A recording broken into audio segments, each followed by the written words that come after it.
Praise the Lord. கர்த்தருக்கு ஸ்தோத்திரம். ஹல்லேலூயா. இன்னைக்கு ஆண்டவர் கொடுக்குற வார்த்தையை நீங்கள் கவனமாக கேளுங்க. பயத்தின் பாதையில நடுங்கி கொண்டிருக்கிற உங்களை ஆண்டவர் எடுத்து விசுவாசத்தின் பாதையில கொண்டு வந்து விட போகிறார். ஏன்னா அநேக சூழ்நிலை நீங்கள் மேற்கொள்ள முடியல, சில காரியங்கள் நீங்கள் செய்ய முடியல. கடந்த நாட்களில் நீங்கள் பட்ட அவமானங்கள், தோல்விகள்னால அதை திரும்ப திரும்ப உங்கள் மனதில் வர்றதுனால சில காரியங்களை உங்களால் செய்ய முடியல. இன்னைக்கு ஆண்டவர் சொல்கிறாரு, நான் தான் விசுவாசத்தை துவக்குகிறவர். உன் வாழ்க்கையில் உன்னை விசுவாச பாதையில கொண்டு வந்து நிறுத்த போகிறேன். அதற்கு ஒரு காரியத்தை நான் புரிந்து கொள்ள வேண்டும். ஏசாயா 41:10 கர்த்தர் சொல்லுகிறார், பயப்படாதே, திகையாதே, நான் உன் தேவன், என் நீதியின் வலது கரத்தினால் நான் உன்னை தாங்குகிறேன். இப்போ நாம் எங்கே இருக்கிறோம் பிரதர்ஸ் அண்ட் சிஸ்டர்? அவருடைய நீதியின் வலது கரத்தில் இருக்கிறோம். நாம் பயப்படுகிற காரியங்கள், இன்னும் வேதம் சொல்லுகிறது, எபேசியர் 1:22 வசனம் இப்படி சொல்லுகிறது, சகலமும் அவருக்கு கீழ்பட்டிருக்கிறது, அவருடைய பாதங்களுக்கு கீழே இருக்கான்.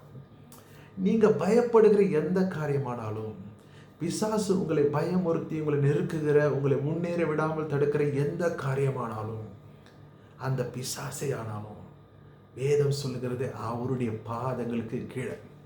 ஆனால் நீங்கள் எங்கே இருக்கிறீங்க? அவருடைய கரத்தில். அதனால் புரிந்து கொள்ள வேண்டும், நம்முடைய பாதை அவர் கரத்தில் இருக்குது. ஆனால் நாம் பயப்படுகிற காரியம் ஏற்கனவே அவர் பாதத்துக்கு கீழே இருக்குது. ஸோ நாம் இருக்க வேண்டியது விசுவாசத்தின் பாதையில் அவர் கரத்தில் இருக்கிறோம். அதை நம்புங்க, அதை விசுவாசிங்க. இன்னும் ஏசாயால ஆண்டவர் சொல்கிறாரு, நான் உன்னை என் உள்ளங்கையில் வரைந்திருக்கிறேன். உங்கள் இமேஜ் அவர் வரைஞ்சிருக்கிறார் பிரதர்ஸ் அண்ட் சிஸ்டர். அவர் பாதங்கள் கீழே இருக்கிறவன் பிசாசு.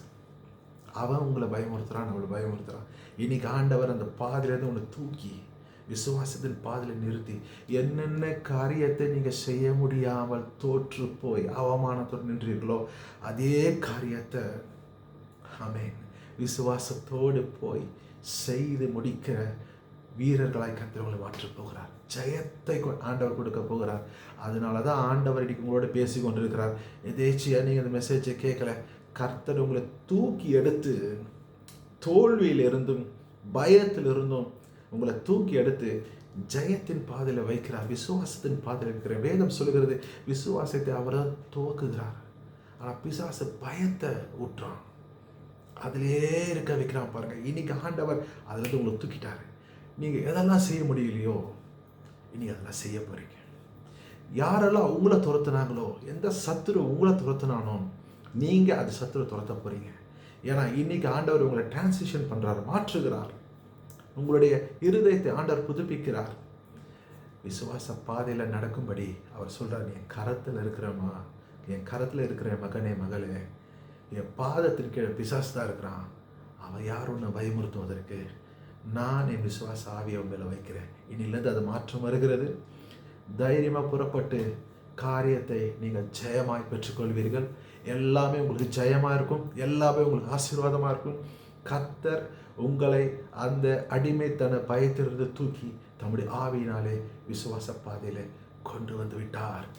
ஆமேன் சொல்லி இதை பெற்றுக்கொள்ளுங்கள். ஆமேன், ஆமேன், ஆமேன்.